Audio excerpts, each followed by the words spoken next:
미국이 지난해 10월 중국 내 반도체 제조 시설에 대한 수출 통제를 전격 시행했습니다.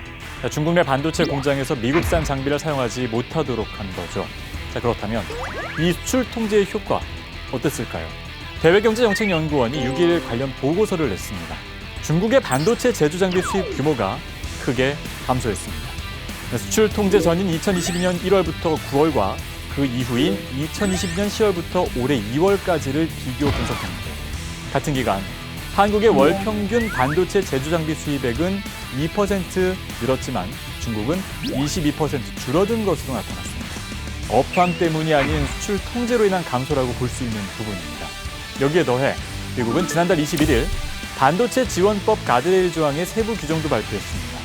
우려 대상국의 설비 확장을 제한하는 내용으로 10년 동안 첨단 반도체 생산 능력을 5% 이상 확장하지 못하도록 한 겁니다. 우려 대상국은 중국과 북한, 러시아, 이란인데 북한과 러시아, 이란에서 반도체? 결국 중국이네요. 그런데 최근 중국도 히토류 자석 공급망 통제를 위해 수출 금지를 추진하고 있는 것으로 알려졌습니다. 요미우리 신문의 5일 보도입니다. 중국 수출 규제 목록에 네올디뮴과 사마륨 코발트 자석의 제조 기술이 추가된 겁니다. 전기차 등에 꼭 필요한 재료로 중국의 두 자석에 대한 시장 점유율은 90% 이상입니다. 공급망 문제가 코앞으로 다가왔습니다. 지난해 5월 윤석열 정부 출범 이후 처음 열린 한미 정상회담에서 양국은 공급망 회복력 강화를 위해 협력을 지속하기로 했습니다.